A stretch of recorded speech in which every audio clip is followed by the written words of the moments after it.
Hi, everybody. Hi, everyone out in YouTube world or Facebook world or wherever you are at. I am so pleased to be here with you right now. And this video is all about stress in cats. So let's get to it.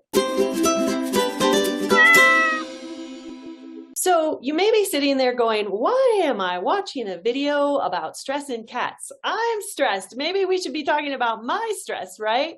And so the thing is a lot of pet parents, especially new pet parents, don't understand why it's a big deal to understand stress in cats and what it does to them and how to fix it.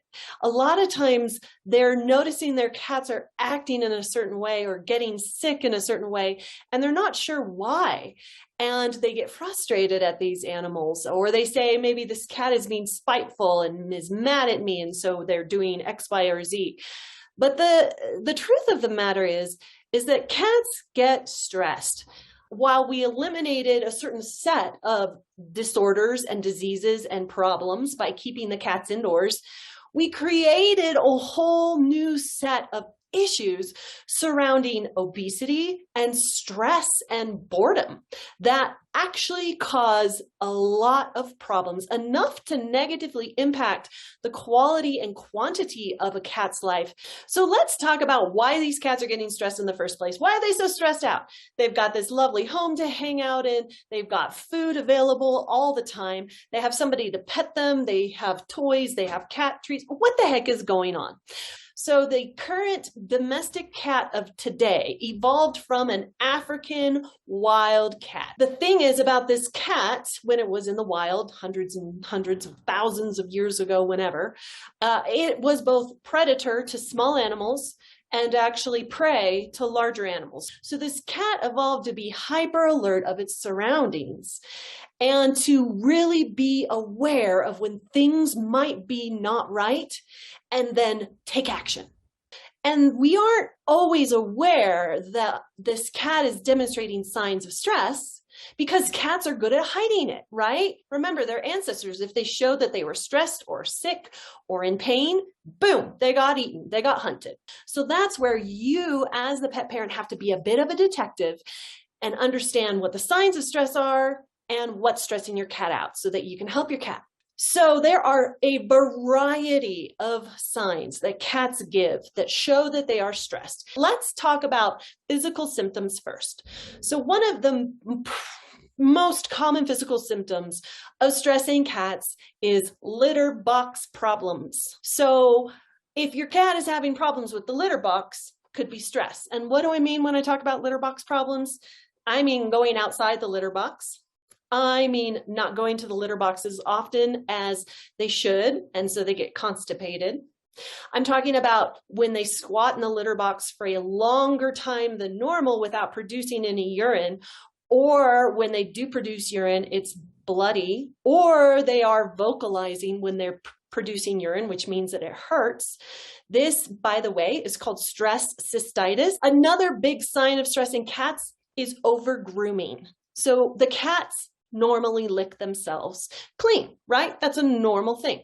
But when a cat is stressed, they will lick and lick and lick and lick and lick until they go bald. Or sometimes they can create sores. And we don't know exactly why they do it. One theory is that licking produces feel-good chemicals in the brain.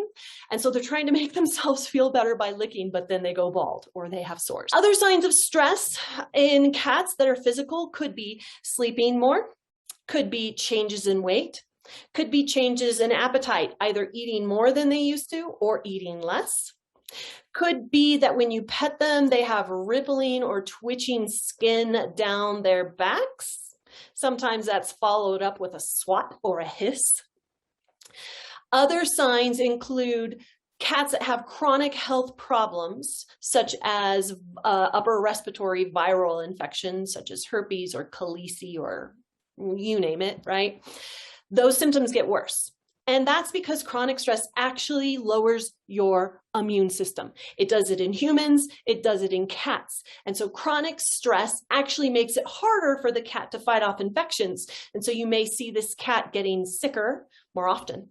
And then lastly, another change that you could see is that they are eating things that they shouldn't, right? Maybe they're getting into your hair ties, or they're eating gravel or plastic or something like that. We call that pica. There's also diarrhea and vomiting. Cats that are stressed vomit, and it is not normal for cats to regularly vomit.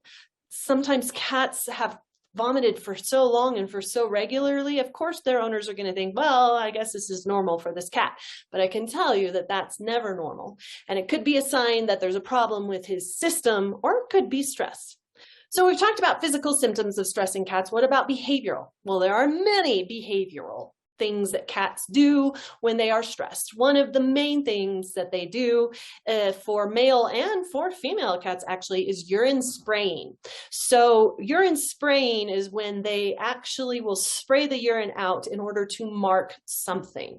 And it's different than urination in that it's typically followed by the cat quivering the end of its tail. Another thing that they could do is they can act more aggressive towards you, towards other people in the house, towards other pets in the house. So if you are noticing that a cat suddenly has increased the aggression quotient, could be that that cat is stressed. Cats that are stressed can hide more, or they can act more clingy. They can talk more. They can meow more. They can growl more. They can hiss more. They can act very jumpy. Like any sound just causes them to jump. And they can have very dilated eyes. And then sometimes you can just see them in the way that they hold their bodies. So a cat that is stressed will tend to stay on its paws. It won't lay on its side. It definitely won't lay on its stomach. It is in a tense, hunched position, ready to jump if needed. Also hold their ears in certain ways. So if the ears are flattened, or if they're rotated back and flattened, that cat is stressed. The next thing I want to talk about is what causes stress in cats, right? So you're sitting here, you're listening to me, you're like, oh my gosh, my cat's actually doing that stuff. What is going on? Am I stressing my cat out? Do we need to go to therapy? Okay, so no, you don't need to go to therapy. Most of the stress in cats is caused by a couple of different things. So changes in routine, strange cats wandering into their territory, especially unneutered male cats. Those can really stress your house cat out. Even if they never ever interact physically, your cat, even if your cat sees that cat or smells that cat, because that male cat's going to come through and spray everything, that can cause your cat to be stressed out. A lack of enough territory. So they do recommend a certain amount of square footage per cat. The ASPCA recommends a minimum of 18 square feet per cat in a house. Another thing that can be stressful for cats is a lack of what we as veterinary professionals call resources. Resources are the things that belong to the cat. Bedding, cat treat, food bowls, toys. Anytime there's a lack of, or a perceived lack of resources in a cat, then that can cause that cat to be stressed. Pain is a big one. Most older cats after the age of 7 do have some level of osteoarthritis, and that is joint pain, my friends. And these cats don't give the most obvious signs that they're having joint pain unless they're showing signs of stress, right? Other signs of joint pain could include playing less or not jumping as much, things like that. Lack of socialization. So kittens, it is very important. We all know about socializing dogs, but it's also very important to socialize kittens. A dirty litter box. Not good, my friends, not good. Moving the litter box, changing the litter, changing the tray, like the litter type, changing the litter box itself, or too many cats in one box. If you are having changes in your household, such as moving or renovating, or even getting new furniture or moving furniture, all stressful for a cat. Mirrors of all things can be stressful to cats. If you've seen a cat staring at a mirror and growling, they don't know that that's them. They just don't. And so they're getting all worked up over this image. Veterinary visits, Sorry, guys, we're working on it on our end, but veterinary visits can be extraordinarily stressful for cats. All right, so people, we can stress our cats too.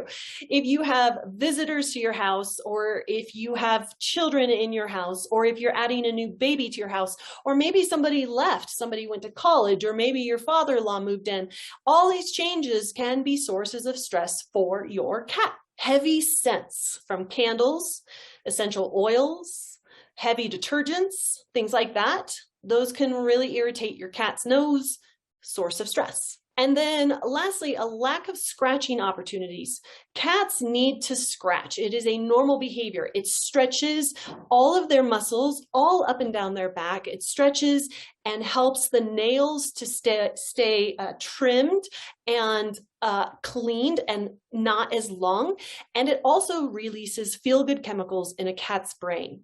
So how do you prevent stress in your cat or help a cat that is already stressed? So number one, establish a routine and try to stick to it as much as possible.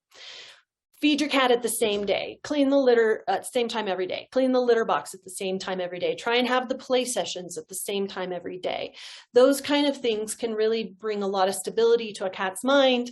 Avoid sudden changes in your cat's life, such as switching out litter or changing your litter type or your food or things like that. The word of the day with changes in cats is gradual. Say you don't like where the litter box is and you want to move it. So you take it from one end of the house and you put it in another end. Then your cat starts acting stressed. So what you're going to have to do in those kinds of situations is move the box gradually over a period of days or even weeks to the new location. Reduce or remove stressors in your home as you can. So this is things like mirrors, right? If your cat gets stressed out due to mirrors, then you're going to have to block that cat's view of mirrors or remove the mirror. Strange cats in your household. If you have a problem with stray cats coming through, call animal control. If you are having issues with your cat getting stressed after seeing these animals, you're going to need to block your cat's access in order to not have that stressor present. You're going to want to provide environmental enrichment through increased climbing opportunities. Vertical space is really important for cats. They like to be up high to see their space. And again, the ASPCA recommends a minimum of 18 square feet for every single cat. If your cat enjoys time in the outdoors, maybe get an outdoor enclosure for them so that they can have this time outdoors in a safe way. Provide food puzzles, ways for them to try and hunt their food. Maintain excellent litter box hygiene. Scoop it daily. Don't let that go over more than one day. And don't use any harsh chemicals because those irritate their noses a lot. Provide resources for every cat. So if you have 2 cats, that means each cat has their own set of bedding, toys, water food bowls, resting places, litter box. And in fact, experts recommend that you have 1 more litter box than number of cats in order to prevent competition at that litter box or excessive soiling of the litter box. You are going to want to provide adequate socialization to kittens. The critical socialization period for kittens starts as early as 4 weeks of age and goes as long as 17 weeks of age. If you're not sure on how to do this, I recommend going to the San Diego Humane Society page because they have an excellent checklist that tells you exactly what to do week by week in order to help this cat be able to function normally in the world. If you are noticing that your cat is stressed already, then you may need to utilize some calming aids for this kitty so that you can get these other things in place and the cat isn't stressed out and freaking out the whole time. So when I say calming aids, I mean things like pheromone sprays. Pheromone sprays are awesome because they emit a scent that only your cat can detect that helps them to calm down. There are also thunder shirts for cats. Thunder shirt is a fitted tight vest that works like a weighted blanket and it provides a lot of calming to a cat. There is prescription anxiety medication. So If your cat is extremely anxious, talk to your vet. They can prescribe both short-term and long-term anxiety medication that can help your cat feel calm enough so that you can make these other changes. There's also over-the-counter calming treats. Check out what they have on Chewy, look at the reviews, talk to your vet, see what they recommend. They may have a product that they love. There's also a product called an Assisi loop. This uses electromagnetic field technology. I'm not entirely sure how it works, but it is supposed to be able to reduce anxiety and pain. So that's all I have as far as stress in cats. I hope that this video has been helpful and informative. If you have any other questions for me or comments, please leave them in the video below. If you have topics that you would like me to cover, please leave them below. And you can subscribe to this channel, because I'm going to be back with more videos to hopefully help you help your cat and have the best relationship that you can. Thank you so much. See you soon.